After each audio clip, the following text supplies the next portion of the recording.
So on October 29th at the Surreal Sirkus Arts Festival, you will see multiple stages. A DJ stage where there's a big rage and dance party. There's going to be a live music stage. And then there's going to be a variety of sort of theme camps, different areas where people can participate in various types of play. There's going to be a clown camp. There's going to be witch camp. There's going to be Buto zombies. There's a whole variety of different characters and groups that are setting up these different areas. There's going to be art installations, vendors, there's going to be food and beer. There will definitely be fire throwers. Unifier Theater is going to be performing as part of the show. There's going to be aerialists and various circus acts, all the things that you would expect at a street festival. But there's also going to be a lot of weird, magical mayhem. Mushroom Camp is one I'm particularly excited about. We have someone who makes music with modular synthesizers connected to mushrooms. Really unique Asheville things that I think you don't see just everywhere. And the main show is going to be kind of a fusion of kind of surrealistic performance art and songs and circus acts and fire and other spectacles, and you're not going to want to miss that. So I'm really excited about inviting everyone to the Surreal Sirkus Arts Festival on October 29th at Pack Square Green.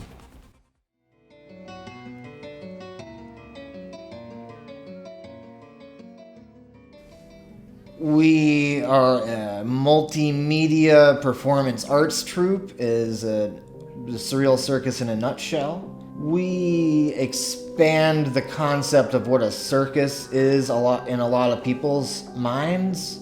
The Halloween show, Samhain show, has always been our traditional anniversary show.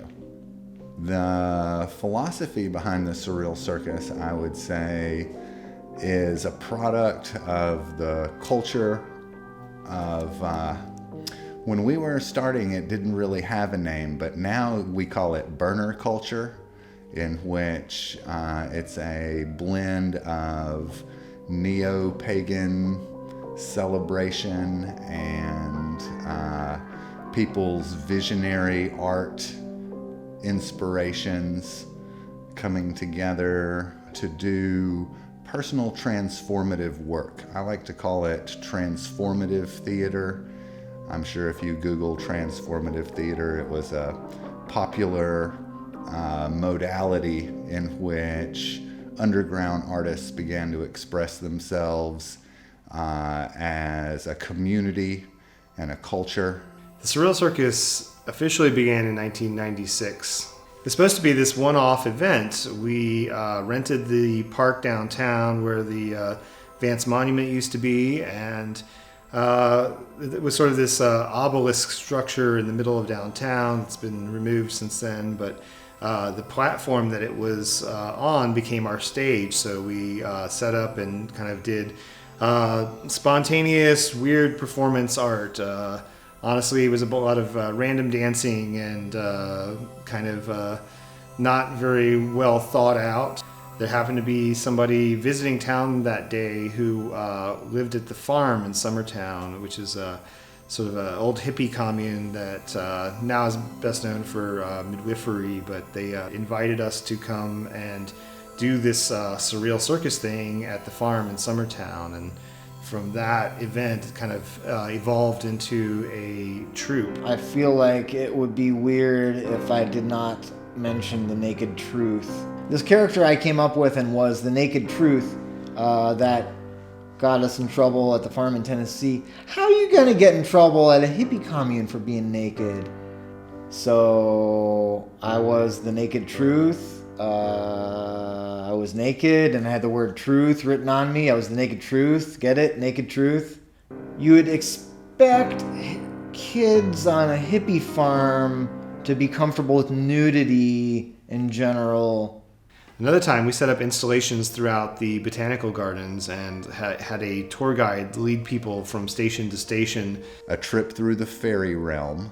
And so in that show, we had many different vignettes, different artists hiding in the bushes, basically.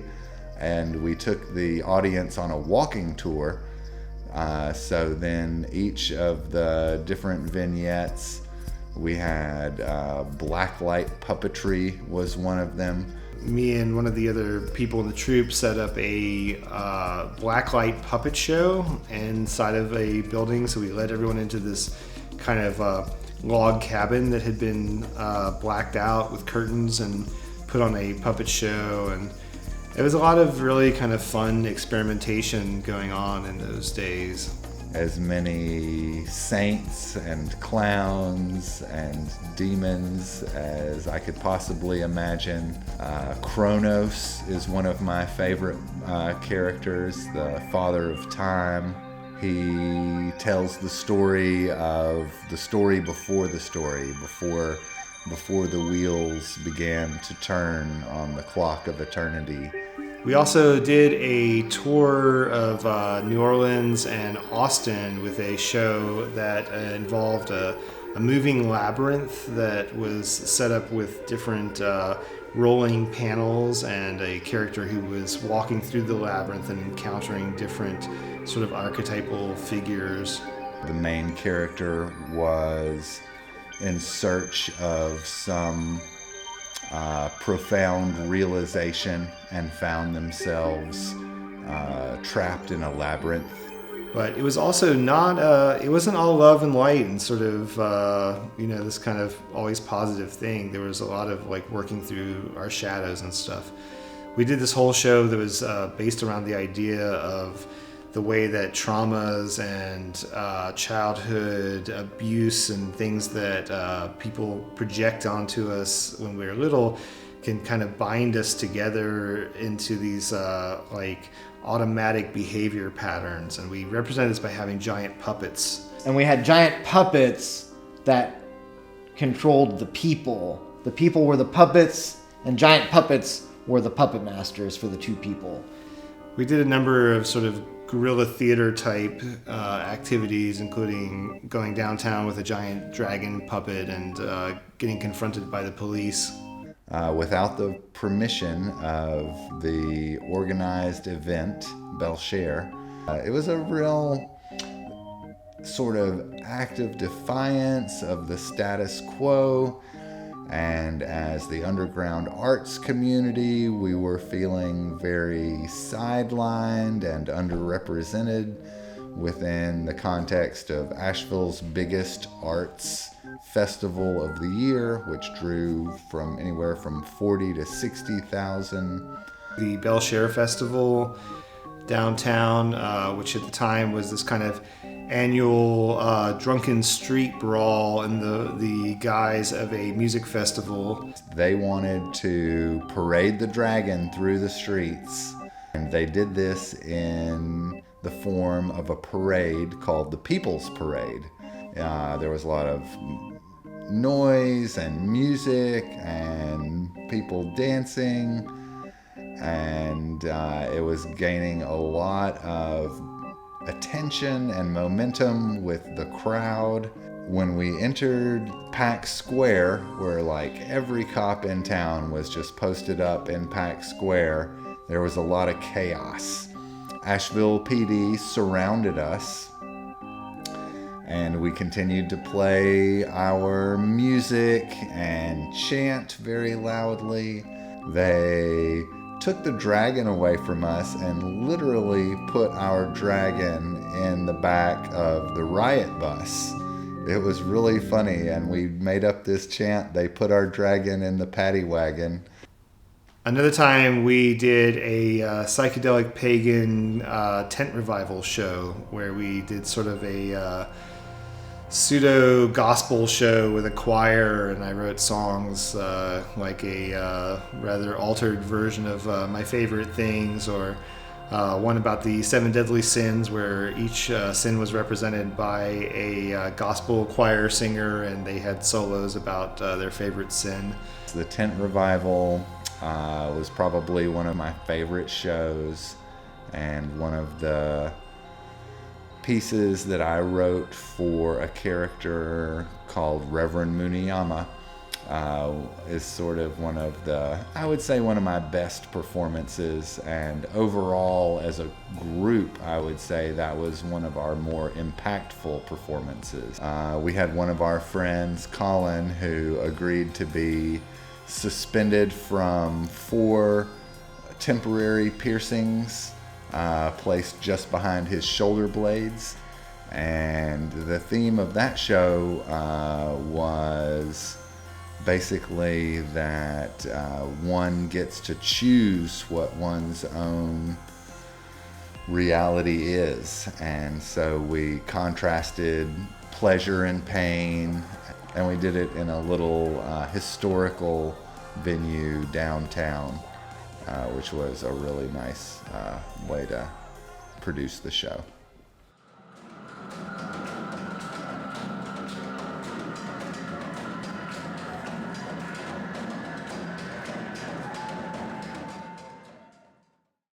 So I ended up meeting Cry, who runs the local psytrance community and puts on festivals, and I'd never heard this kind of music. It's this sort of very full-on, heavy psychedelic trance music that was really kind of more intense and more unlike anything I'd ever really encountered. But they came and they set up a DJ booth on top of the monument, and we had this kind of spontaneous event downtown, and that started a long relationship between the Surreal Circus and psytrance.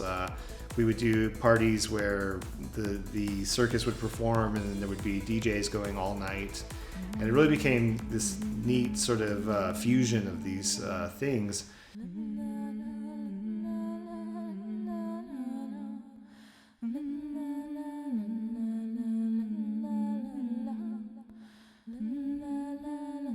Ritual has always been an important part of the Surreal Circus. My personal definition of ritual is anything done with intent. You could say that every show we did was a ritual in some sense. Synchronicity, magic, alchemy, the fae, the witches, the crows, the dragon, sacred geometry, poi, fire spinners, sacred clowns, the fool and the magician. What we're trying to do is create a symbolic map of human consciousness in order to unravel some of the everyday conundrums that we have. You know, why am I alive? Wrestling with the concept of mortality. We use a lot of traditional characters borrowed from historical mythology. In the years that followed that first Surreal Circus show, what happened was this troupe evolved that became more and more involved in the creation of stories and myths. Over the next decade, we would do an annual show at the monument every year. We would gather and like most things, it came to sort of a natural end, and it was time to move on to other things. And so in 2005, we made the decision to go ahead and let it go. And rather than just passively let it die, we decided to actually not only kill it, but have a proper funeral for it. When it was time to put the circus down like an old dog, we did it with, like all things else we did with the Surreal Circus, with intent and honor and gratitude. I built a boat, loaded it up with Surreal Circus memorabilia, and then we set it on fire in the reflecting pond. There was a pool big enough for, say, a paddle boat. You could paddle boat in this pool that was at Pack Square at the time. Miraculously, we got away with this, and that was the end of it for a long time. Our boat caught fire extra. It was too fire. It was too fiery. It was on fire too much. That was at a Surreal Circus Halloween Arts Festival at Pack Square. which we've done many, many times. I don't know how many times we've done that, but it's been a lot. And we brought it back to life the same way at a Surreal Sirkus Halloween Arts Festival. It was good at first to kind of get away from all of that because there was so much weight to the Surreal Sirkus. For a decade, it dominated everything that I did. But over time, it started to be something I missed. And last year, the 25th anniversary was coming up, and I started thinking a lot about doing some kind of a reunion. So I started thinking about how do you resurrect a circus or a thing that you've killed, and that's no small task. And even if it's basically theater, it's still an act of necromancy in a sense, trying to raise something from the dead. You know, one of the popular myths related to somebody coming back from the dead is the story of Isis and Osiris. The climax of the story is Osiris coming back to life and conceiving the child Horus. We worked with the characters and the overarching story that is outlined in the myth, but completely redone in a way that one could really barely recognize the story unless one is very familiar with the story. And I guess in that sense, there is the surrealist approach to the whole endeavor. We actually called it O Circus because it was the Surreal Sirkus, and it was very theatrical. We made body parts because in the original Egyptian myth, Osiris is dismembered, and one of the things that his wife has to do to bring him back is to gather up the body parts. The person who was personifying Isis came out and gathered them one by one and put them into a giant sarcophagus, and we brought the parts back to the center of the park. One of the things that I find so powerful about the experience of working with the Surreal Sirkus is that as soon as you start to enter into the process of creating a show, there will be this experience where like different sort of synchronicities arise and things that feed into what we're doing. One of the things that will happen is that we'll be working on a theme, and then somebody will come out of the blue and have something that fits perfectly into that theme. Last year this happened where we were working on this kind of Egyptian myth, and it was, the whole event was triggered by the tearing down of the Vance Monument, which is an Egyptian obelisk placed downtown where we used to do the show every year. Was taken down because it was dedicated to a former slave owner and Confederate general. For us, it had never really connected that that's really what it was about. It was sort of like a stage and like almost like an energetic antenna or something that we were working with, and it became the catalyst for trying to do something and kind of moving the energy that was stuck in that spot to the park down where the green is. And about 3 weeks into, 3 weeks before the show, we're having dinner at a friend's house, and somebody's like, "Oh, I'm making an obelisk right now." An artist named Logan Alexander in town, he built this fabulous steel obelisk with glowing lights and sigils carved into the sides of it.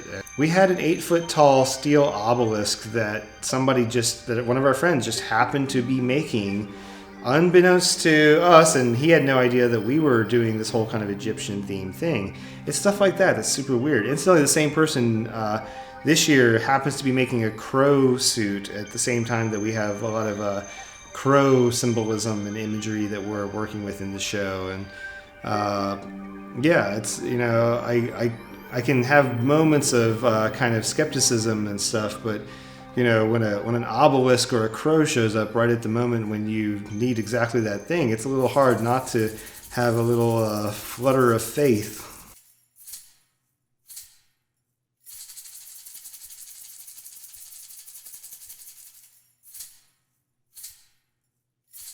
The spirit of the Surreal Circus is hard to define, and yet it was something that was always very living for me. It had this sort of vitality or this kind of energy of its own, and it felt like tapping into something rather than creating something from scratch. The first time I heard of the Surreal Circus, there was a poster downtown.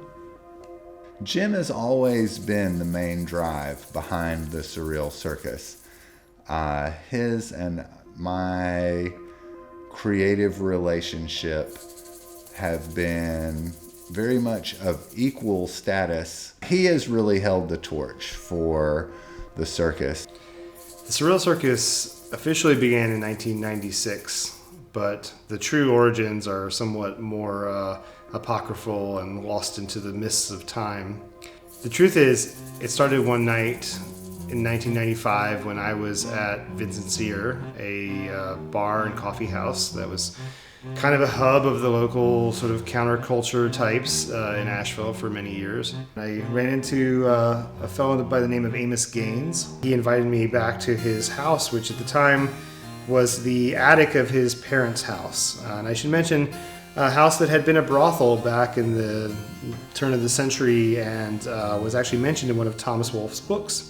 He knew quite a bit about surrealism and the sort of parlor games that the early surrealists used to do to kind of generate creativity and the exquisite corpse and that sort of thing. And we listened to a recording by Hakim Bey, the anarchist philosopher and Sufi mystic. One of the things that Hakim Bey is most known for is this idea of the temporary autonomous zone.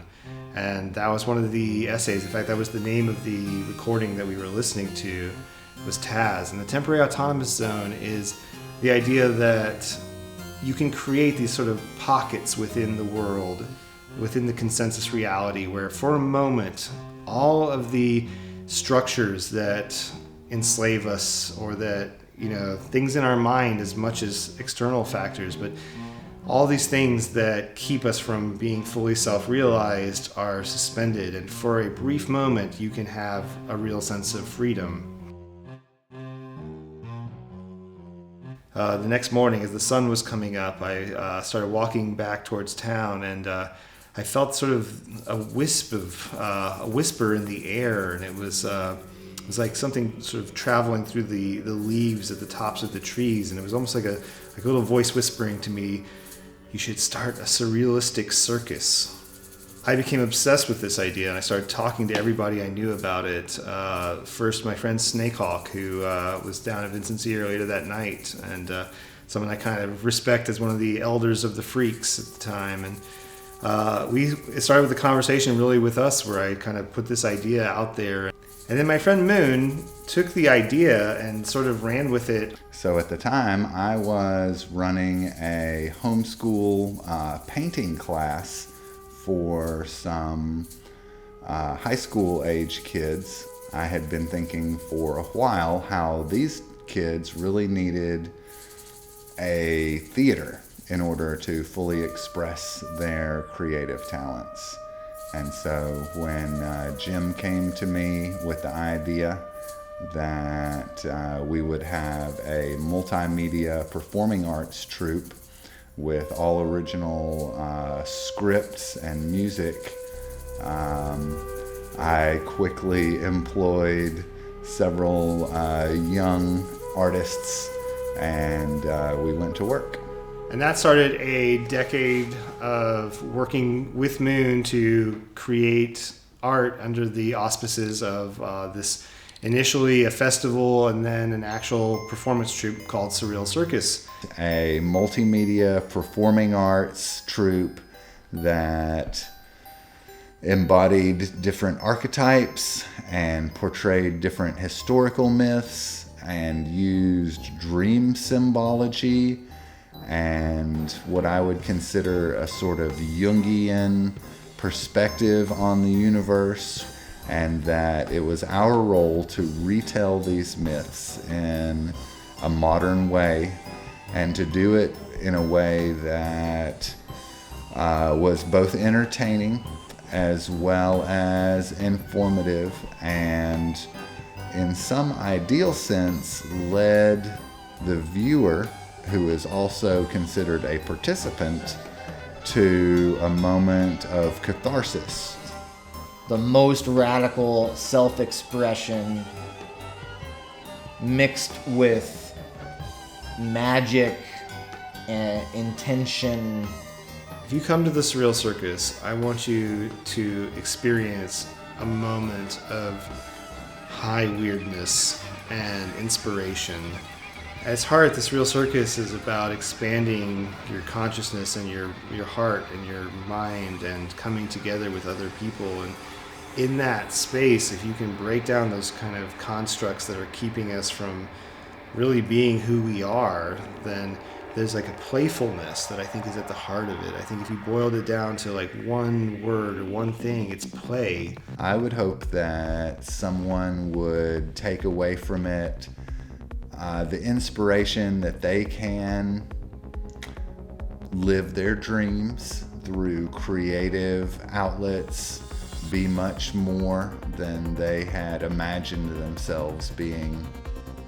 I think when you can be playful and really free to express whatever it is that is in your soul, that is how we become fully realized human beings.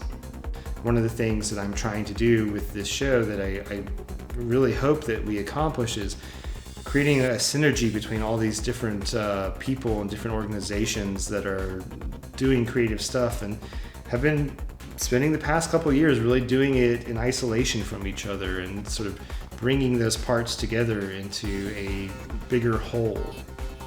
It's this sense of sort of a sense of magic and wonder that's happening, but also a real sense of danger almost, and of the extreme absurdity of the world that we're living in, that there's chaos and there is existential threats. There's this apocalyptic sense of the times that we are in, and yet inside of that to feel a sense of joy and fun and playfulness feels like such a revolutionary act.